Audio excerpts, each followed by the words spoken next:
Łoziński, and I'm a strategy director in Arstenia Advertising Agency. And I will explain a little bit what does strategists do in advertising. Basically, my job is to manage the risk. Because I'm responsible for achieving the business goals of my clients, but also I'm responsible for the creative process of actually making an advertising, which makes me a specialist in the field of business, because I'm setting the business goals and I'm achieving the business goals, but also I'm a specialist in the field of human nature, because I have to understand people I speak to. And because my basic job is to manage the risk and to calculate the chances of achieving the goals, so I'm here to warn you about some serious risk I want to speak about. And this serious risk might sound funny for you, but your category of technology companies associated with internet, etc., etc., are extremely in fashion. I mean, it's very in fashion to be a technology startupper. When I was a teenager and I wanted to be popular and to get a girl, I would start a rock band or something like this. For sure, I would start learning to play guitar. But now, I would run a startup.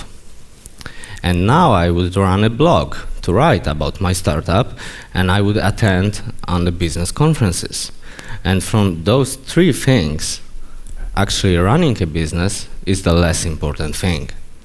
It's very easy to be in fashion in this business.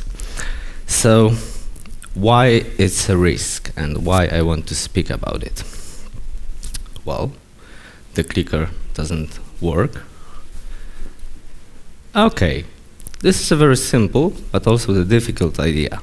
Simplicity of idea is about the human nature, but difficulties are about thinking in terms of general rule.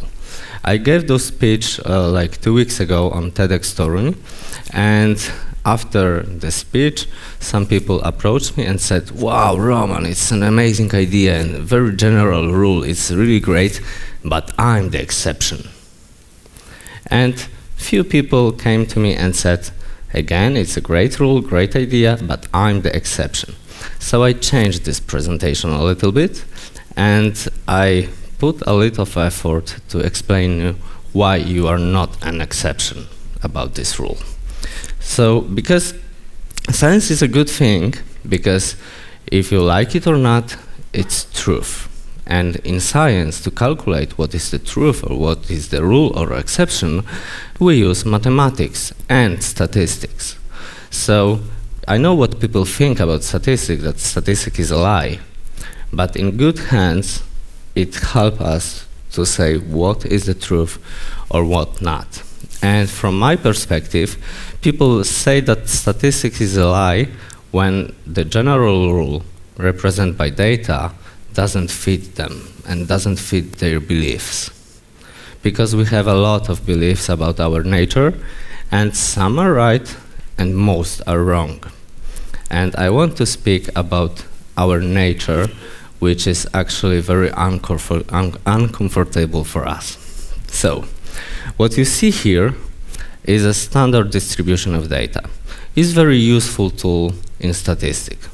And if this chart would describe some random set of data, and I would pick some data from it, some random piece, I have 68% that it fits, 68% of probability that it fits somewhere between first and minus first standard deviation. And also, I have 96% of probability that my random pick fits between second and minus second standard deviation. So it's very useful to calculate what is the rule and what is the exception. But I will translate it to the language of business.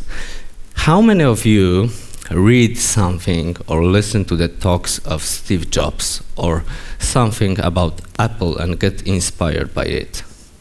Please raise your hands. Okay. Every time I hear about Steve Jobs on branch conferences, I want to throw up. And here's why. Because from the terms of statistics, Apple is an exception.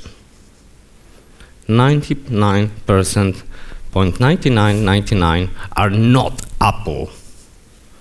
So why the hell do we read about Apple? Why we are inspired by something which is very, very extraordinary?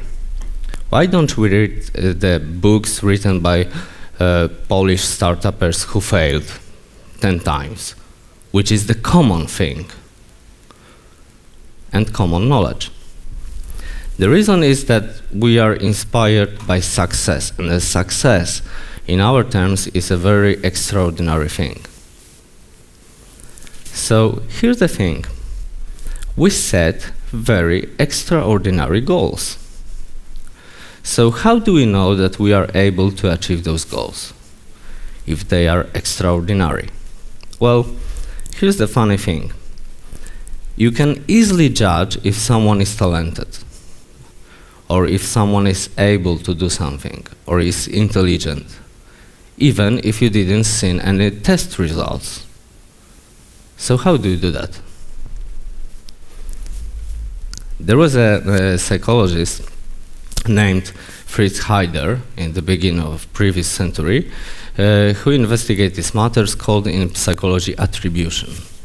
And what he found, that our common naive belief is that if someone work and put a lot of effort in achieving some goal, it means that he have very little abilities. But if someone puts just little effort and achieves same goal, it means that he have a lot of abilities. Sounds simple and true. So, what's the practice implication? Imagine two girls, Kate and Anna, and both want to pass the exam and score the best grade, and one of them, the first, Kate, learned for 2 days and passed the exam and got the A grade. Second girl worked hard for 5 days and nights and also passed the exam and scored an A. Which of them is more talented or skilled or intelligent? You know that there is a trick in this question, but commonly we would say that the Kate is more skilled girl because she put a little effort and achieved best grade. From the statistics point of view and scientific point of view, we have no idea. Because maybe the second girl would achieve exactly same goal putting as little effort as Kate. But we don't know, because we don't know the top limit of their abilities.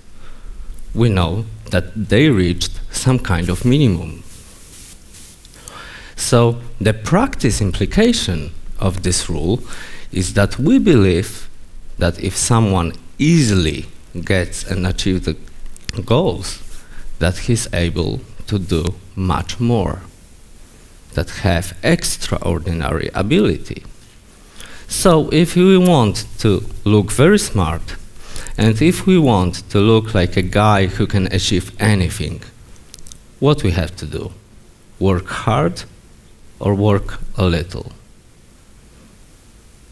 It's a very simple answer and very intuitive for us. So, have you ever heard the term that you have to work smart, not hard? It's a very common saying and motivator, for example, in big companies. So in big companies, when you are a successful manager and you start to get responsibility for setting and achieving your own goals, what kind of goals you set? Ambitious ones or very little? What do you want to get? The amazing achievements or high probability of achieving something? From my experience, it's very usual to set very low and very low risk achievements and very low risk goals.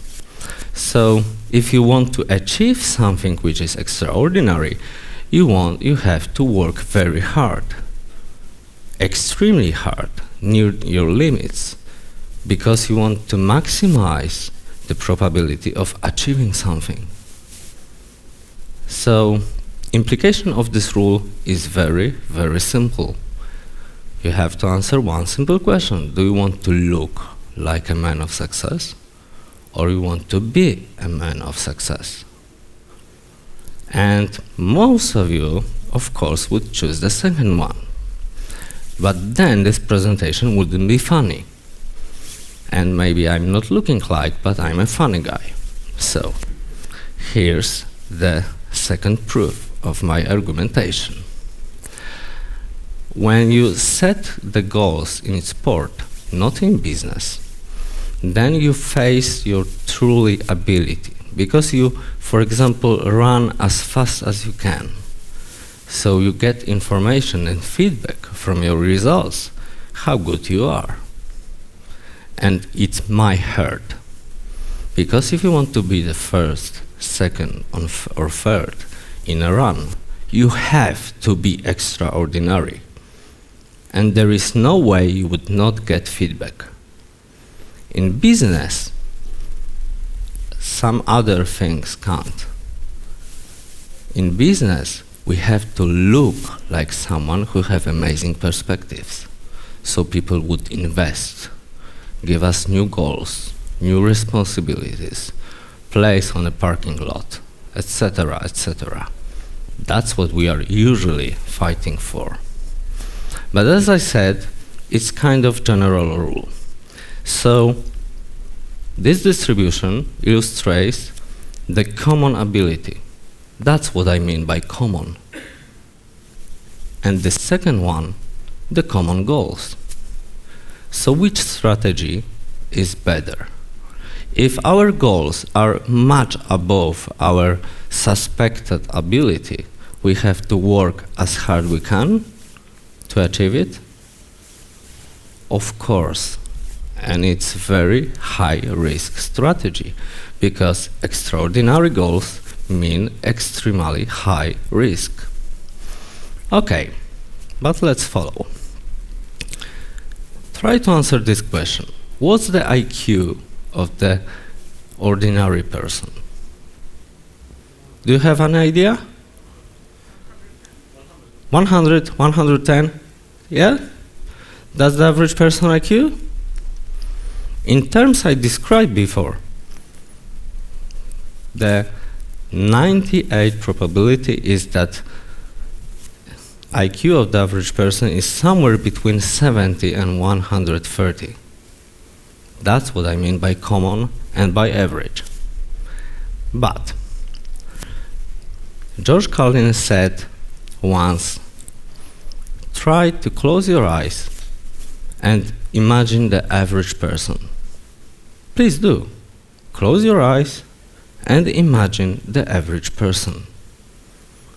Once you do that, try to realize how stupid is this guy. And then realize that half of people are stupider than that.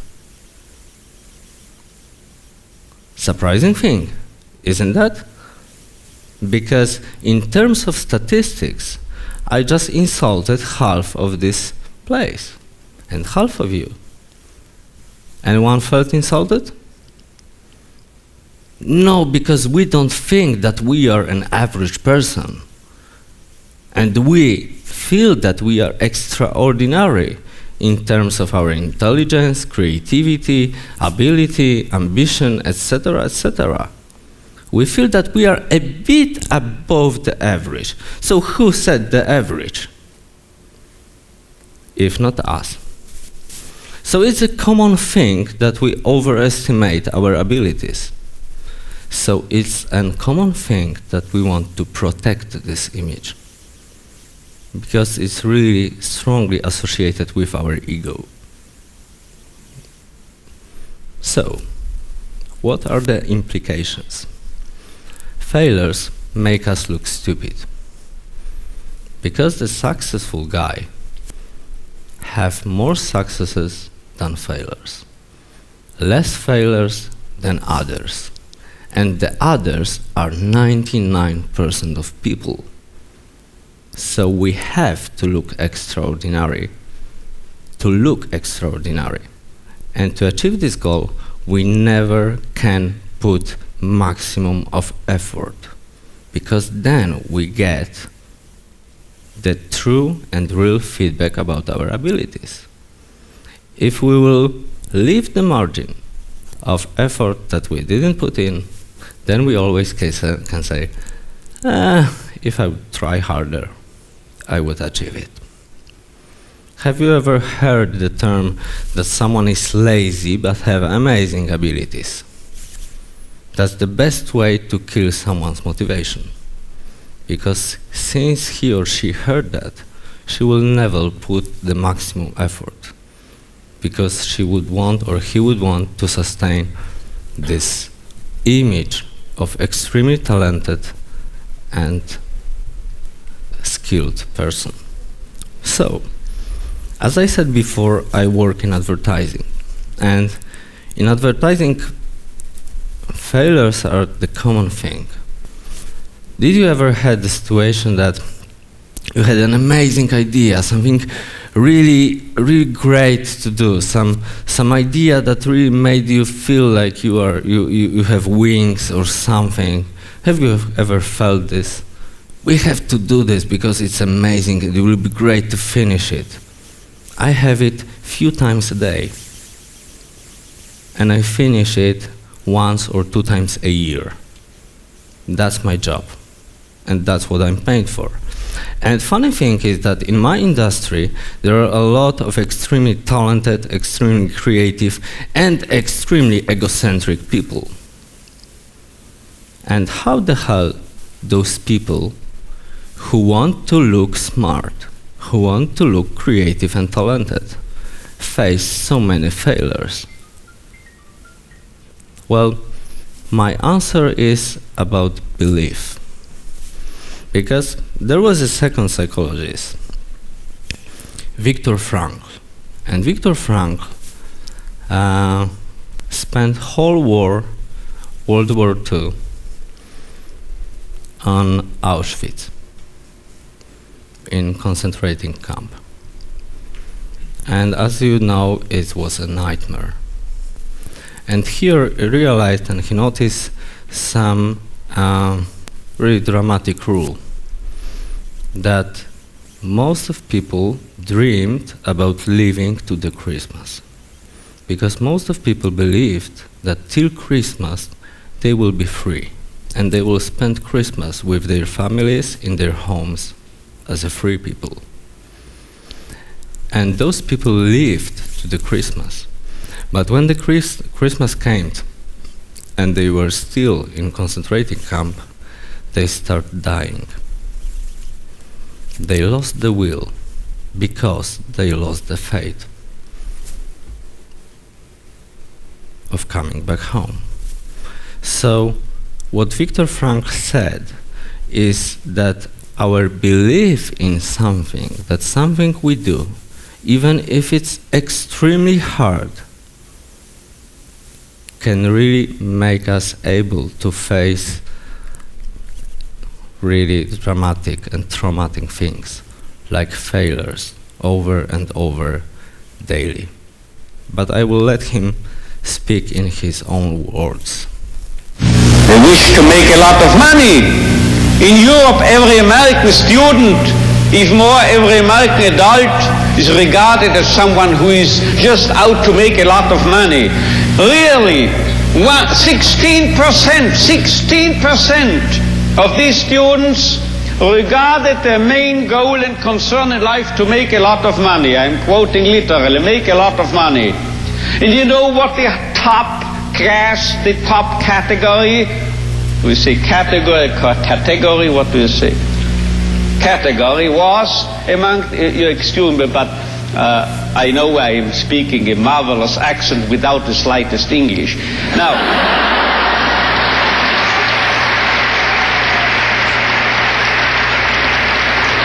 You know what the top category was?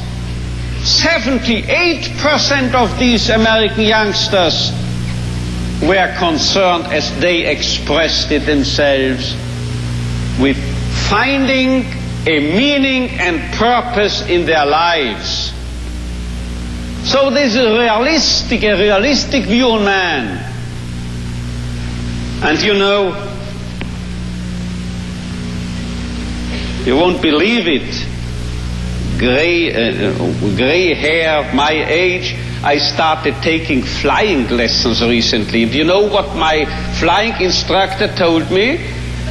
If you are starting here, wish to get here, say east, heading for this, and you have a crosswind, you will drift and you will land here.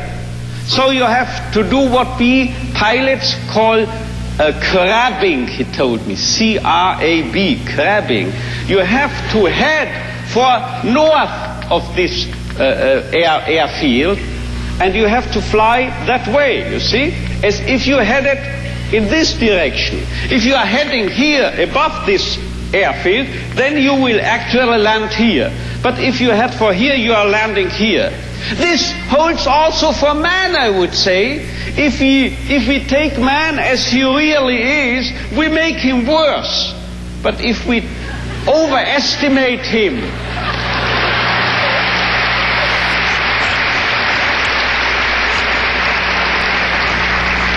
it's premature, your applause, you will soon know why. If we seem to be idealists and are overestimating, overrating man, and looking at him that high, here above, you know what happens? We promote him to what he really can be. So we have to be idealists in a way, because then we'll wind up as the real realists. And you know who has said this? If we take man as he is, we make him worse. But if we take man as he should be, we make him capable of becoming what he can be. This was not my flight instructor, this was not me, this was Goethe. He said this verbally. And now you will understand why I, in one of my writings, once said, this is the most apt maxim and motto for any psychotherapeutic activity. So if you don't recognize a young man's will to meaning, man's search for meaning, you make him worse, you make him dull, you make him frustrated, you still add and contribute to his frustration. While if you presuppose in this man, even in this so-called criminal or juvenile delinquent or drug abuse and so forth, there must be a what we call spark, a spark of search for meaning. Let's recognize this, let's presuppose it, and then you will elicit it from him, and you will make him become what he in principle is capable of becoming. So the good thing is that even if we have the ordinary abilities, we still can set extraordinary goals. Being a huge company, being famous, being amazing and extraordinary in what we do. Because thanks God, we can grow. But to grow, but to learn, we have to get the real feedback about our abilities. Because we have to improve ourselves. So we have to work as hard as we can if we want to reach extraordinarity. And that's the only strategy for most of us. Because I think that about being idealistic and about setting the extraordinary, amazing goals is the same thing like with love. If you dare to love and you're afraid of rejection, then you end up in the friend zone and you get nothing. Not the love and person you wanted, and not the chance for another. So, when we set the extraordinary goals, and we're afraid of failures, which from statistic point of view are the common thing, then we can't reach nothing. In one of the famous advertising agencies, in the office there is written on the wall with big letters, "Fail harder." Because that's how in advertising we estimate someone's ability. By the level of failures, the scale of failures. If someone is aiming extremely high, it means that he will fail and fail and fail, day after day, month after month. But we can feel that someday this person will achieve this amazing goal. So, if I could leave you with the strategic advice, if you still feel that you are like Steve Jobs, then of course you can dream big, then of course you can stay hungry and stay foolish. But if you feel that you are an ordinary person, then the only way to achieve extraordinary goals is to stay humble and accept the failures and spend your life in finding something you really believe in, because it's the only way to face all those failures ahead. Thank you very much.